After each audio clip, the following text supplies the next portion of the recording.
This is Whisper from History, where forgotten voices rise again. Every prison can chain the body, but it can never imprison thought, ambition, or the human mind. This is the story of a man born under the shadow of slavery, yet guided by the light of the stars toward freedom.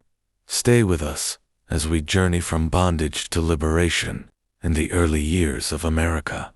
When the cries of freedom clashed with the crack of the overseer's whip, a boy was born into a world of chains.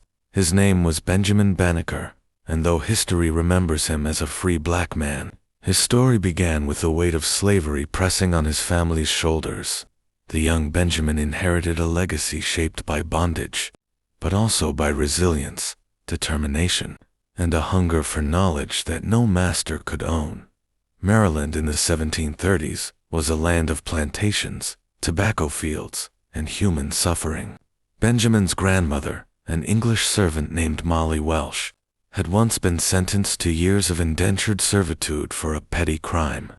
When she gained her freedom, she purchased 2 enslaved men, and one of them, named Banneker, carried knowledge of the African land from which he had been stolen. Molly later freed him, and together they built a fragile existence on the borderland of bondage and freedom. Their daughter, Mary, gave birth to Benjamin in 1731, and though he was born free, the world around him was not. From his earliest days, Benjamin was drawn to the mysteries of the natural world.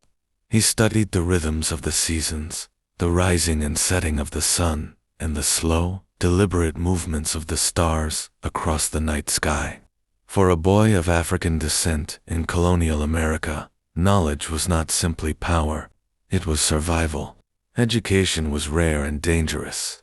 Yet Benjamin's inquisitive mind could not be contained by the limitations society tried to place upon him.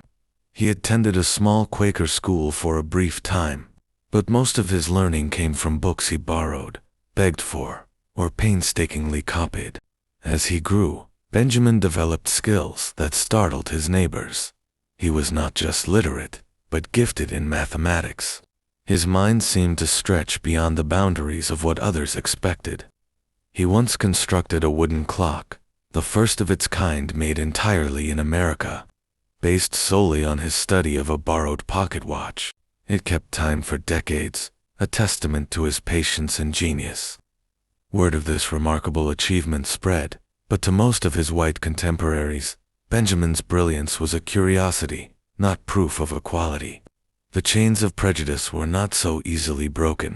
The world in which Benjamin lived was transforming. The colonies were restless, and whispers of independence swirled through taverns and town squares. Men who spoke of liberty owned other human beings, and the hypocrisy hung heavy in the air.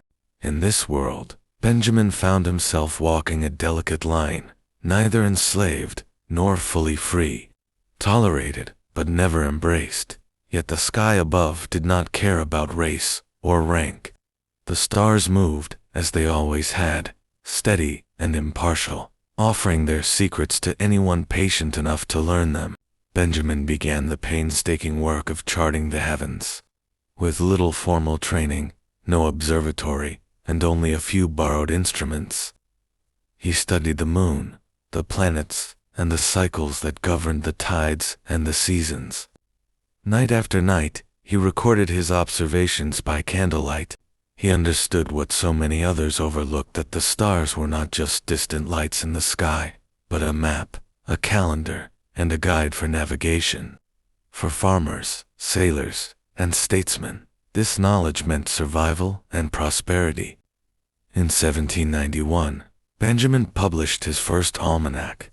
It contained astronomical calculations, weather predictions, and practical advice for daily life.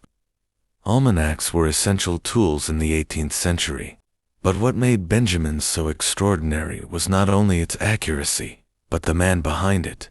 A black mathematician, largely self-taught, had produced a work that rivaled the most respected scholars of Europe.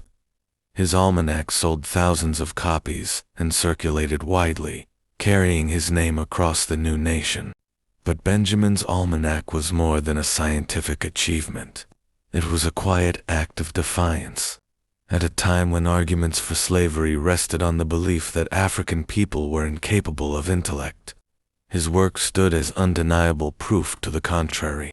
Each calculation, each charted star, was a rebuke to the slaveholders, who insisted that black minds were inferior.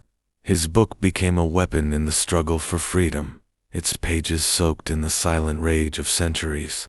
One of the most remarkable chapters of Benjamin's life unfolded when he crossed paths with one of the most famous men in America, Thomas Jefferson, the author of the Declaration of Independence, who wrote that all men were created equal, was himself an enslaver. Benjamin sent Jefferson a copy of his almanac, along with a letter that cut to the heart of America's hypocrisy. He reminded Jefferson of the contradiction between the ideals of liberty and the reality of bondage, and he asked the statesman to consider the talents and humanity of black people. His words were not bitter but firm, appealing to reason and justice. Jefferson replied with cautious praise, acknowledging Benjamin's intellect while never fully abandoning the institution that enriched him. Still, Benjamin's courage in addressing Jefferson marked a moment of profound significance. A black man, born in a world that denied his worth, dared to challenge one of the architects of the Republic on moral grounds. His voice, though soft, echoed across the contradictions of the age. Benjamin continued his astronomical work for years, refining his calculations, producing almanacs, and sharing his knowledge. His farm became a place of study and reflection, where he balanced the labors of agriculture with the vast questions of the cosmos. He lived a quiet life, never seeking fame, but history could not ignore him. To his contemporaries, he was sometimes called the sable astronomer, a title that both recognized his brilliance and reminded him of the racial barriers he could never escape.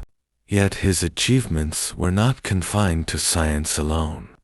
Benjamin also played a role in one of the young nation's most ambitious projects, the survey of the land that would become Washington, D.C. in 1791. Major Andrew Ellicott, a noted surveyor, was tasked with charting the boundaries of the new federal capital. He invited Benjamin to assist him, with his instruments and his knowledge of the stars. Benjamin worked to establish the lines that would define the heart of American government. It was a striking irony. A man whose ancestors had been stolen from Africa, forced into slavery, now helped to lay the foundation for the capital of a nation still struggling to honor its own ideals. As the years passed, Benjamin withdrew from public life. He never married and had no children. His days were spent in study, in farming, and in contemplation. In 1806, shortly after his final almanac was published, he died quietly on his farm in Maryland. Soon after, a fire destroyed much of his home and his papers, consuming the evidence of countless nights spent beneath the stars. What survived were the echoes of his genius, scattered through the pages of almanacs that had already traveled far beyond him. Benjamin Banneker's life was a testament to the resilience of the human spirit. Born into a fragile freedom surrounded by bondage, he used the tools available to him: curiosity, persistence, and intellect to carve a place in history. He proved that knowledge could not be owned, that the stars belonged to everyone, and that even in a land built on contradictions, truth could shine through. For generations after his death, his story was remembered, sometimes mythologized, sometimes forgotten. Yet his name endured as a symbol of what was possible. In classrooms, in movements for civil rights, in the long struggle for equality, Benjamin's example resurfaced. He was more than a man with a telescope. He was a challenge to a nation that had to decide whether it truly believed the words it had written about liberty. When we look back today, we see more than the astronomer, more than the mathematician, more than the surveyor of Washington's streets.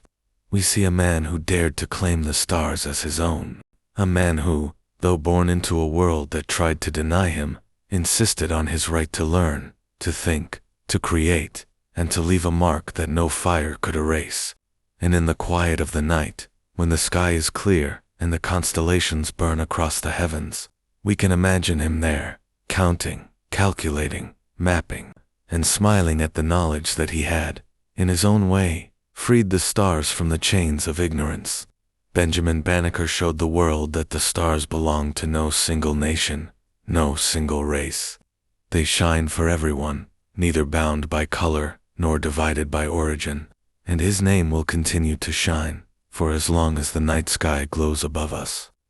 If you enjoyed this story, don't forget to subscribe to our channel, and be sure to explore our new series, Forgotten Geniuses and Visionaries.